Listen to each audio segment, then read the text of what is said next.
So one of the new accessories that were announced alongside with the ROG Phone 6 is the Kunai 3 Gamepad, but this one is the ROG Phone 6 Series Edition because it is available in white color to match the ROG Phone 6 Pro with the white color as well.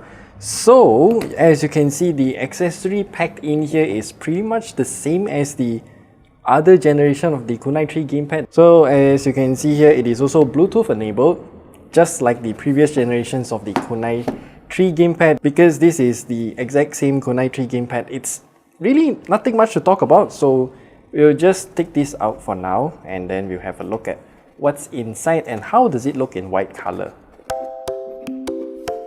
Okay, so this is technically the box. It actually houses two things inside. So one is the bumper case itself, and then the second one is the Kunai 3 Gamepad itself.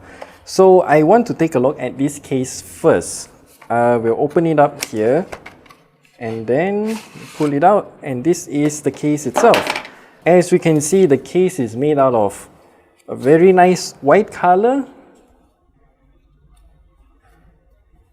and there's really not that much fanciness going on. As you can see here, camera cutout, then ROG, I'm not sure if you can see it, it should be overexposed. This should be better, but I think it's still way too white to see. But a tiny little ROG here, some textures here, and then here it writes 206, not sure why. But yeah, this is the bumper case itself. We'll leave this here for a while, and now we take a look at the gamepad itself. So open up the lid. We are presented with a very nice hard shell case, and then we also have the grip itself. We'll leave all of these aside. Yay! Wow, this actually looks a lot better compared to the black color version. So Kunai 3 Gamepad itself still remains the same, ABXY button, and then we have the rear bumpers here, and then shoulder buttons, triggers, joysticks are still as smooth as ever. The D-pad is still the same. However, I have the same complaint as last year because as you can see here, once we attach the grip, we have no way to store it inside this EVA case. So yeah, the hard shell case is just doesn't have enough room to store the grip as well. So if you want to use this, do keep in mind it is not portable. And to charge the Kunai 3 Gamepads, as you can see here, we have a USB Type-C port at the top. So by plugging it here, we can charge both the Kunais at once, the left and right Kunai. Yeah, that's about it in terms of the aesthetics. And if we want to use it with the ROG Phone 6, we'll have to take off this case. And then you can see the case is slightly flexible, so we'll just bend it backwards a little bit, slide the phone in, plug it in, and then snap the top part. This is how the case looks with the ROG Phone 6 Pro. So yeah, it looks really nice and complements the frosted glass finish at the back really nicely since it's completely white in color. There we go. So what we do now is to take out the controllers, then snap it on to the phone's bumper case. As you can see, the LED here lit up. That means the controller is now in action. So let me just launch a game and see how this thing goes. Okay, so once we launch the game, we can see back key, interface editing, home key, virtual cursor, all of these things. And then now it says that key mapping feature is available. Key mapping, so if we press on it, we can map the buttons of the controller to what input we want on the screen. So I'm just going to show you a real quick tutorial here. So I enable this. Oh, they already have a preset for Genshin Impact. Okay, that's nice. You know what, I'll just use the default setting then. So as you can see, they map the characters to the arrow keys, so up, down, left, right. And then we also have the right analog stick as the camera angle selection, B button for jumping, RB for running, RB as in the right button here, and then the X for special attack, Y for basic attack, So this is pretty much all taken up right now. A is for action, I think. And then the left analog stick has already been mapped properly. M2, I'm not too sure what M2 is for. M1 is also for the map, I guess. You know what, now let's go do some daily tasks. I'm just gonna hit here because I want to heal up as well. So as you can see, this LED strip here is actually to indicate the battery level. So currently it's blinking in red. I suppose that means the Kunai gamepad is charging. So yeah, I'll just hit north for now. Yeah, this button for running. Make sure I don't forget it. So special attack is X, no, this Y. Still need some time to get used to it because none of the buttons are actually showing up on the screen, as in which button corresponds to which part of the screen. I'm not sure if I can actually enable that. Yeah, display hot set configuration. So you can see now, if I exit this menu,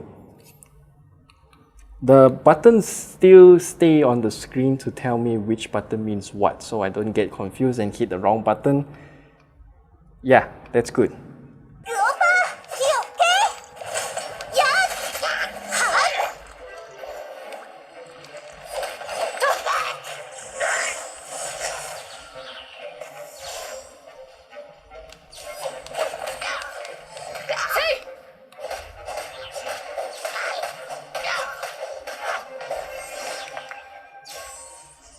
So if you want to use it in Bluetooth mode, you will have to use the middle part. So we have to snap it like this. And then now the controller works. As you can see, I just accidentally pressed something and both the left and right side works. And I'm playing this via Bluetooth only. So once you pair it via Bluetooth, you can see the LED here change from blue color to the solid green, yellowish kind of color. So yeah, now I can play like this, as in totally wireless. And of course, since my hands are quite huge, I can also add the grip as well. Just snap it back here. And then now this thing becomes wider and more comfortable to grip. But also, just like the previous generation, not the previous generation, just like the original Kunai Gamepad 3 release, this issue still prevails. So the back grip here only attaches via one single point, which is the middle back part here. So these two parts will get separated quite easily when you're gaming, and especially if you're pushing this back button here, then the whole controller will just start to, you know, lift off the grip. So it's not really the most comfortable to use. So you will have to constantly press down on this part here so that it negates the force when you press the back shoulder buttons. So if you want to use the Kunai 3 gamepad with your emulator games, then you can, because I got Dolphin emulator running right now and Wind Waker running right now. So the controllers, I've already mapped all of the buttons and they all work properly without an issue. And yeah, the analog, the C-stick, I have mapped it like this, but the game inverts it. So yeah, I can just quickly fix this in the button mapping menu. And overall experience, of course, it's like a Nintendo Switch because the Kunai 3 gamepad is literally that idea.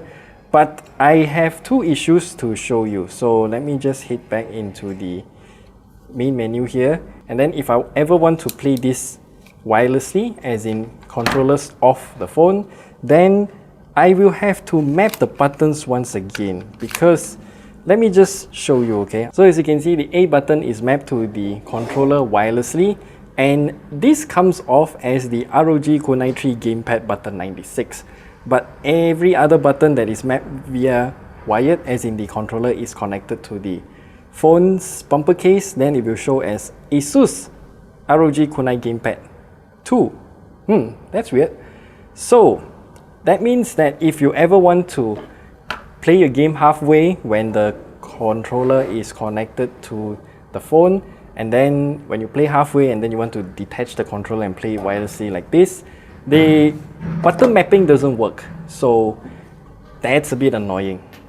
And that's pretty much it. I suppose that the Kunai Gamepad 3 still cannot use with PC because it is still the same as the previous releases of the Kunai 3 gamepad. Nothing has changed except for the white color, of course. And back to the box here, we have a few more accessories. And the first one we have here is nothing. This is just a piece of spacer. And the second box here is, oh, very nice silver colored USB Type-C cable. I suppose this is one of their keyboard's Moonlight White color cable. So yeah, this is nice. It matches with the controller, right? The grayish color silver cable. This is a very nice braided cable, by the way. And the last piece of accessory is the user manual. That's about it. I'm not gonna touch this because we already got it working. And yeah, that's pretty much it. The Kunai Gamepad 3 for this generation, as in the ROG Phone 6 edition, is pretty much the same as the previous generation. It's just a new white color bumper case, white controller, white grip, and that's about it. In terms of the technology, it's still the same as well. You know what, I still want to test one more thing, is that to use this bumper case on the ROG Phone 5. I don't know if it fits or not, but you know what, let's try.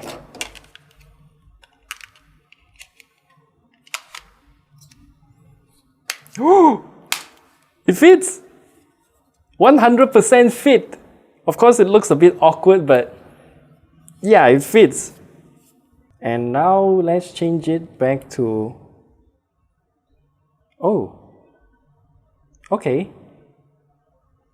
Oh, so yeah, the Kunai Gamepad, if you buy it for the ROG Phone 6, it might look a bit weird for your ROG Phone 5, but it absolutely works 100%. So yeah, no problems if you want to use the new Kunai Gamepad 3 ROG Phone 6 Special Edition with the ROG Phone 5, because it fits 100%. So that's all we have to share with you here. This thing is priced at 499 ringgit, which is the same as the black color as well. So if you find yourself wanting to use such a controller, then go get it. It's a really nice accessory. It's just very limited because you cannot use it with your PC, and at this price I would consider it to be expensive, but given that if you are only going to use it with the ROG Phone, then go on ahead.